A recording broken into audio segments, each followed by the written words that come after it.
É agora a esperança de uma nova página da vida. Elas não tinham um lar, passaram muito tempo à espera de carinho e atenção. Mas hoje sorriem nas fotos ao lado de suas novas famílias. Famílias todas de fora do Brasil. São histórias inspiradoras de crianças que acabaram descobrindo o significado da palavra felicidade em outra língua.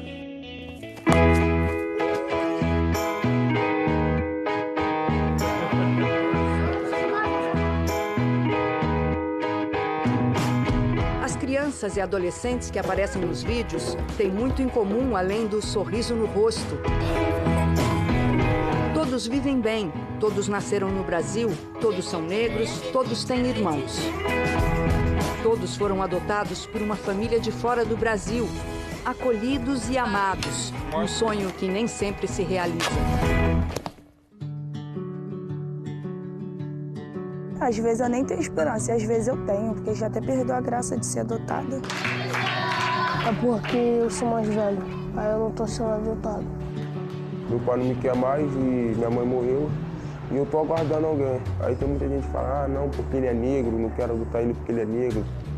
Se nós analisarmos, hoje você tem, a grosso modo, 38 mil pessoas habilitadas para adoção e um pouco menos de 8 mil crianças para serem adotadas. Por que a conta não fecha?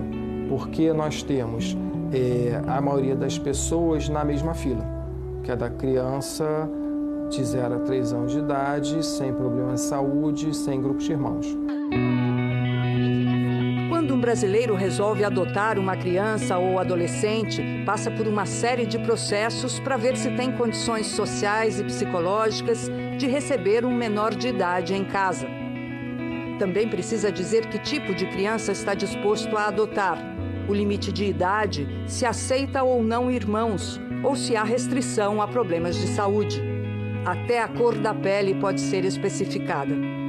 Quanto menos exigências, menor a fila. A partir daí é feita a ligação entre adotado e adotante. 2 anos atrás, entre as crianças que esperavam, estavam o William, o Rodrigo e o Cauã. O mais difícil foi de se adaptar na língua, porque não compreendia muitas das coisas. O sotaque denuncia, eles foram adotados por um casal francês. A primeira vez que vimos as crianças foi um momento muito emocionante. Foi difícil segurar as lágrimas. Foi uma espera de anos para que pudéssemos ser pais, um sonho que se concretizou naquele momento. Depois de um longo processo, Olivier e Guilherme conseguiram a guarda permanente dos 3 irmãos que há anos esperavam por uma família no Brasil. Hoje, Rodrigo, William e Cauã vivem confortavelmente em uma casa no norte da França. Aqui é meu quarto. William, de 12 anos, ainda fala português. Rodrigo e Cauã, os 2 mais novos, já parecem mais franceses do que brasileiros.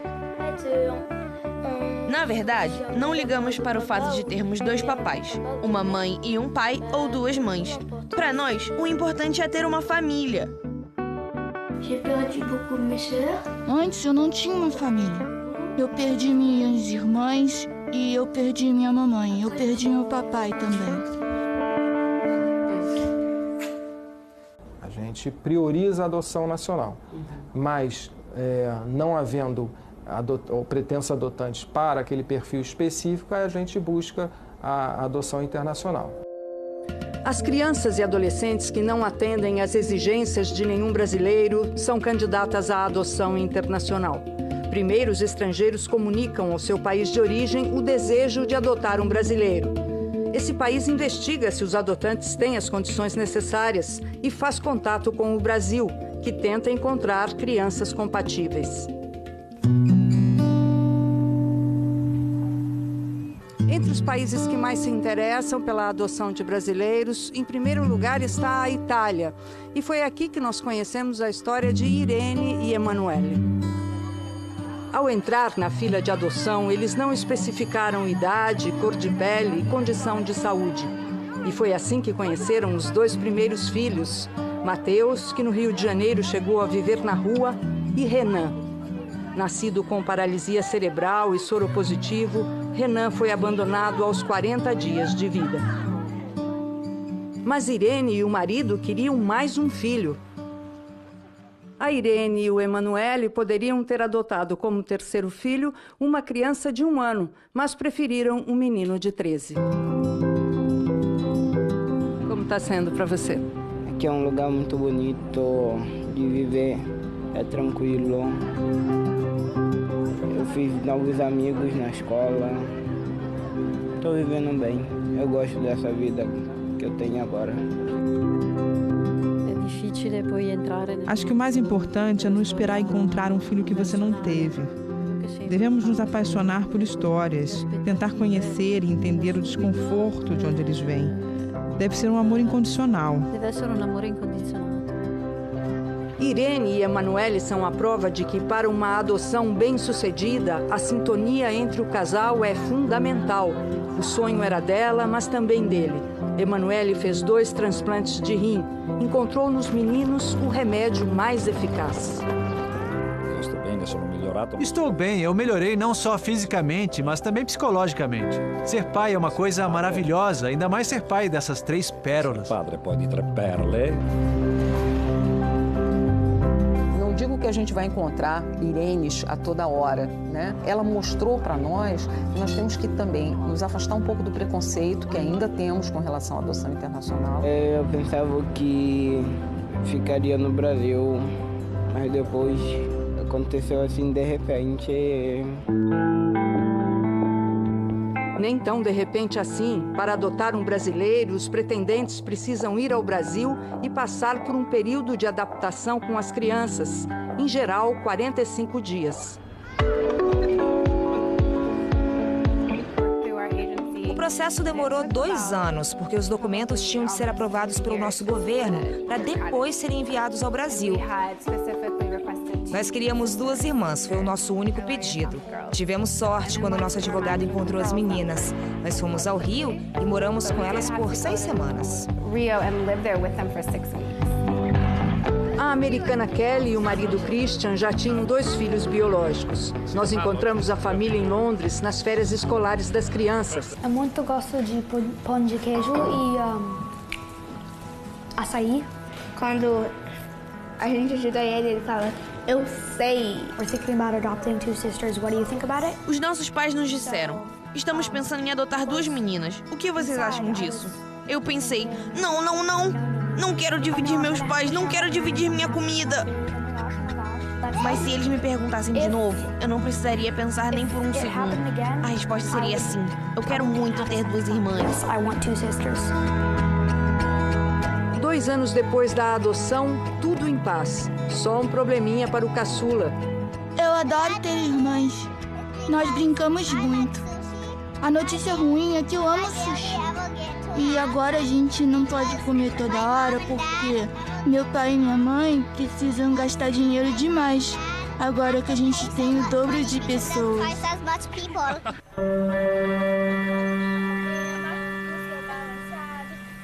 A realidade nos abrigos brasileiros é bem diferente. Essas 3 irmãs estão inscritas no Cadastro Nacional de Adoção, que unifica dados das crianças e dos adotantes.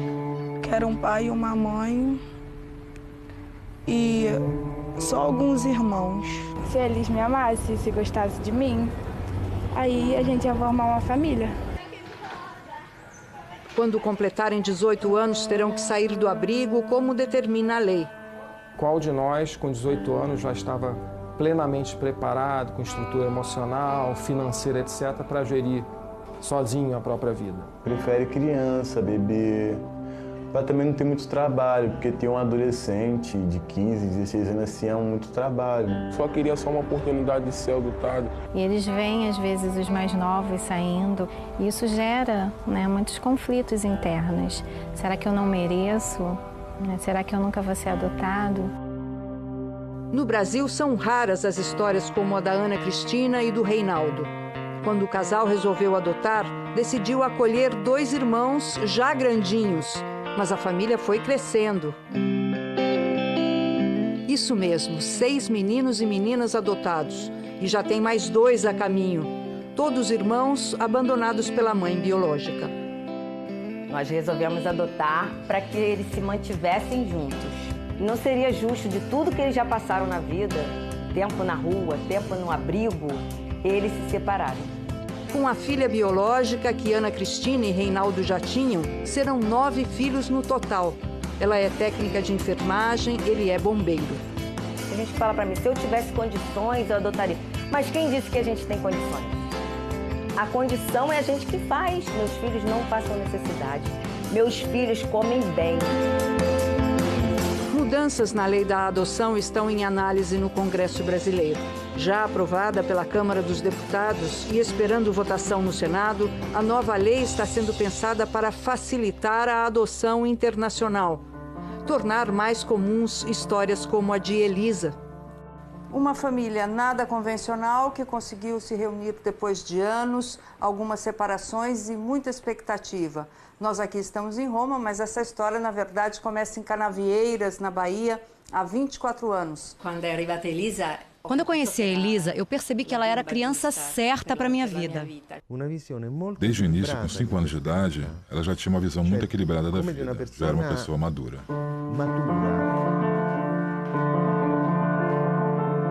Elisa cresceu em Roma cercada de carinho, com apoio e acesso à educação de qualidade. Hoje toca piano e é artista plástica. Já adulta e com os pais adotivos separados, Elisa viveu uma nova reviravolta na vida. Quando foi adotada, tinha um irmão no Brasil. A justiça italiana, na época, impediu o casal Isabela e Guido de adotar mais de uma criança. Depois de anos de buscas, a mãe finalmente encontrou o irmão de Elisa. E a grande surpresa era o seu irmão gêmeo e, por coincidência, também havia sido adotado por italianos. Os dois se reencontraram depois de mais de 20 anos. Ela me ligou e eu não sabia o que dizer, eu não conseguia falar nada. Eu fiquei muito animado, muito empolgado. Você sente que encontrou sua metade, isso não tem preço. Não é possível descrever com palavras. Acompanhamos um encontro dos dois que agora tentam recuperar o tempo perdido. Quando foram adotados, Elisa e Carlos faziam parte do grupo de crianças mais rejeitado pelos adotantes brasileiros. Os pais precisam ter consciência de que é uma felicidade, um prazer ter filhos mais velhos. Considerem adotar crianças mais velhas. Tem milhares de pessoas esperando para adotar um bebê, mas tem milhares de crianças esperando para serem adotadas. E são como qualquer criança no mundo. Criança precisa de amor. Se deem a chance de conhecer essas crianças e adolescentes maravilhosos que estão aí já aptos a realizar essa troca de amor filial. Na verdade, quem ganha é quem adota, não é o adotado. Porque você é transformada. Não se preocupe porque você vai ganhar uma família igualzinho eu. E você, se for na América, pode vir me visitar.